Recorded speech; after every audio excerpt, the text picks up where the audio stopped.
My foster parents kicked me out on my 18th birthday without any reason. Years later, they came crawling back with a disturbing explanation as to why they did it. On the morning of my 18th birthday, I was aggressively awakened by my foster dad. Before my eyes were even fully open, he started yelling at me to get out of the house. He literally kicked me out of bed, and as I left the room, I was met with my foster mother staring daggers at me. She repeated what he said, and since I had nowhere to go, I pleaded with them to let me stay. In a moment of anger, I asked if they were kicking me out because I was black and they were white. My foster dad replied, "That's not it, but if that's what you really think, then maybe our friends were right about you. You know, we never loved you and never saw you as our own. We don't want anything to do with you, so get out." I left the house then and there. I ended up sitting on a park bench, trying to figure out what to do next. I had a few bucks in my pocket and a backpack with some clothes, but no real plan. As the sun was starting to rise, I finally decided to call my best friend Tyler. Tyler answered on the second ring, his voice groggy. He asked why I was calling him at 7 in the morning. I told him flat out that my foster parents had kicked me out. Tyler, still out of it, asked who I meant. I told him everything my foster parents had said. There was a long pause on the other end. Then Tyler said, "Meet me at the diner in 20. We'll figure this out." His voice was more alert now. I dragged myself to the diner. Tyler was already there, waiting in our usual booth. As soon as he saw me, he stood up and gave me a hug. "Man, I'm so sorry." "That's messed up," he said as he embraced me. We ordered some breakfast, and as we ate, I told him everything the sly comments my foster parents would make when I was a kid and how they would act whenever company came over. Tyler listened intently. One day, when I was playing with my cousins, one of them asked me, why I looked different from the rest of them. The adults didn't say much except to be nice, but my cousins still taunted me. When we were teenagers, they hung out together all the time but never invited me. When I asked why, they would tell me they didn't know I wanted to come or make up another excuse. They had a close friend group, and it wouldn't have bothered me much if we didn't go to the same school. But we did, and it hurt seeing them all eat lunch together without me. My foster parents never stepped in or said anything to them about all the years they excluded me. Now, they were planning to go to the same college together, and I thought my foster parents would put me through that college as well. But here we are. After I finished explaining, Tyler sighed heavily. He told me it sounded like the reason I went through all this was because I was black and lived with a white family. He said that since we were in the South, my foster parents probably faced a lot of backlash for taking me in. He mentioned that his family was more laid back about that kind of thing and didn't care what color I was, hence why they allowed us to be friends. However, he said his parents' friends would ask why they allowed him to hang out with me, implying I could be a bad influence. I had never thought about it that way, but it made a twisted sort of sense. I decided to confront my foster family to seek the truth. I called them, but they didn't answer. I left messages, but they never called back. Determined, I decided to go back home and try to speak with them in person. When I arrived, I saw Dad's car in the driveway and knocked on the door. I saw him peek through the blinds and ignore my knocks. I called the house phone again, and this time, he came to the door and told me I needed to leave. The neighbors were looking through their windows, watching us talk. I asked him why he hadn't protected me all those years and why they decided to kick me out on my birthday. He repeated that I needed to leave and threatened to call the police. I left just as quickly as I came, unable to believe he would threaten to call the police on me after taking me in. I was 3 and raising me until today. They turned me away, and I felt like the little boy that no one wanted to play with all over again. I made the difficult decision to leave my hometown. I moved to a new city a bit further north. The first few months were incredibly tough. I stayed in a shelter for a while, saving up every penny I earned from a bunch of dead-end jobs. Eventually, I managed to rent a small, run-down apartment. It wasn't much, but it was mine. I enrolled in night classes at a community college and worked during the day. I was exhausted all the time, but I was determined to make something of myself. Years passed. I finished my associate degree and landed a decent job as an administrative assistant at a marketing firm. It wasn't glamorous, but it was stable, and I was good at it. I even got a few promotions along the way. Then I met Jasmine. She was a new hire at the firm and we hit it off immediately. Jasmine was smart, funny, and incredibly kind. She had this way of making everyone around her feel special. We started dating and before long, we were inseparable. A few years later, I planned a perfect night for her and me. I had been planning this evening for months, saving up every spare penny to make it unforgettable. Jasmine deserved the best, and I was determined to give it to her.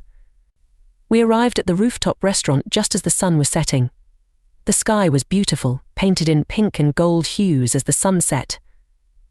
Jasmine's eyes sparkled with excitement as we were shown to our private table, tucked away in a corner with a breathtaking view of the skyline. She couldn't believe that I had done all of this. She thanked me over and over. I told her that she deserved only the best, and that's what I wanted to give her. As we ate our meal, we reminisced about the funny and sentimental times in our relationship. I couldn't help but think about how much she had changed my life. Jasmine had been my rock. She made me believe in love and trust again. After dessert, the waiter poured us a final glass of champagne. This was it. I reached into my pocket and pulled out a small velvet box. My heart pounded as I got down on one knee. I told Jasmine that she had been my light in the darkest of times and my partner in every joy and challenge. I told her how special she was and how I couldn't imagine my life without her. Then, I asked her to marry me. Jasmine's eyes filled with tears, and she covered her mouth with her hands. For a moment she was silent, and I felt my heart stop. Then she nodded vigorously, and her smile broke through the tears. I slipped the ring onto her finger, and we both stood up and held each other in a tight embrace. The restaurant patrons around us erupted in applause, but in that moment, it felt like we were the only two people in the world. For the first time in my life, I felt truly happy, but the pain of my past never really left me. I tried to forget about my foster family and what they did to me, but it was always there, lurking in the back of my mind. One day, out of the blue, I got a message from my foster parents. They wanted to reconnect and explain why they had kicked me out. At first, I was furious. How could they expect me to listen after all the pain they caused? But Jasmine encouraged me to hear them out.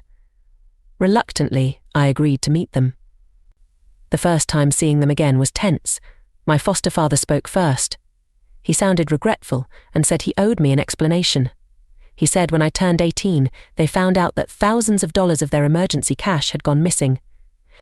They had hidden it in a small cabinet in a cookie jar that no one went into but them. Their closest family friend convinced them that I was the one who stole it. I was taken aback. I asked them why, if they thought I stole their money, they didn't just ask me. My foster mother's eyes filled with tears. She said they were so hurt and angry that they didn't know how to confront me. They figured I would own up to it and saw no point in asking. I felt a surge of anger and betrayal. They had kicked me out based on an accusation without even giving me a chance to defend myself. That night, I did my own digging.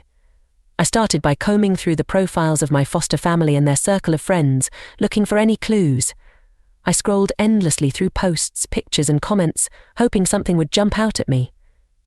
One night, as I was deep into my investigation, I came across a post from Karen, the close family friend who had been very vocal about me stealing from my foster parents. Her profile was filled with pictures of her recent activities, but one post from around the time I was kicked out caught my eye. It was a photo of a brand new car, a sleek red convertible. The caption read, "Finally got my dream car. Hard work pays off." Something about the timing felt off. I dug deeper, scrolling through the comments and looking for any clues about how she managed to afford it. Then I found it a comment from one of her friends read, "Congrats, Karen. Did you win the lottery or something?" Karen's reply was casual, almost dismissive. Nope, just good financial planning and some help from an old friend. I needed to know more. I called Tyler and told him about the post. We made a plan. Tyler would go to the dealership pretending to be a relative and try to get some information about the payment for Karen's car. The next day, Tyler called me and said he went to the dealership and talked to a salesman. He told him he was Karen's cousin and that he wanted to surprise her with some custom accessories for her new car. He asked about the payment details, and guess what? He told me she put down a huge cash payment, the exact same amount as my foster family's missing emergency funds. My heart pounded in my chest. This was it. I had the proof I needed. Karen had taken the money and used it to buy her car, all while letting my foster parents believe I was the thief. I decided to confront Karen directly. I went to her house and told her all that I knew. She broke down, confessing everything. She said she was in a bad place financially and felt like this was her way of enjoying her life. She apologized profusely and said she never meant for it to get this far. I recorded our conversation on the phone stored in my pocket. After I got what I needed, I went back to my foster parents. They were deeply apologetic. They said they were so sorry and that they were wrong and should have trusted me. I told them that I appreciated their apology, but the lack of trust they had in me, mixed with the treatment I received growing up, was too much baggage to have a relationship. They threw me out without any real evidence, and I couldn't just forget that. As my wedding day approached, I made a difficult decision. I chose not to invite them. I knew that inviting them would bring more pain on me and Jasmine's special day. They were hurt when they found out the news, but they respected my choice. On my wedding day, I was surrounded by friends and loved ones. I felt a sense of peace I had never known before. I had built a new life, one filled with love and happiness, and I was determined to protect it. The journey had been long and painful, but I had finally found my way with Jasmine by my side. I looked toward the future. After the wedding, life continued to improve. Jasmine and I bought a house, and we talked about starting a family of our own. The pain from my past didn't vanish overnight, but it became easier to manage with time and the support of my new family. I kept working hard at my job and eventually got promoted to a management position. It was a big step for me, and it felt like all my hard work was finally paying off. Jasmine was always there, cheering me on, and I knew I couldn't have done it without her. Every now and then, I'd get a message from my foster parents, usually around the holidays. They kept apologizing and asking for another chance. It was hard to know what to do.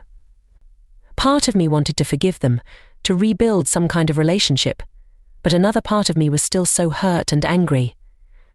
One night, Jasmine and I were talking about it, and she said something that really stuck with me. Forgiveness doesn't mean you have to let them back into your life. It just means you're choosing to let go of the anger for your own peace. I thought about that a lot. I realized I was holding on to my anger, but it was also weighing me down. So I decided to forgive them in my heart, even if I wasn't ready to let them back in. A few months later, I wrote them a letter. I told them I appreciated their apologies and that I forgave them for what they did. I also explained that I wasn't ready to have a relationship with them but wished them well. It felt like a huge weight had been lifted off my shoulders. Life went on, and things got better and better. Jasmine and I had our first child, a beautiful baby girl we named Lily. Holding her for the first time, I felt a kind of love I'd never experienced before. I promised myself I would always be there for her, no matter what.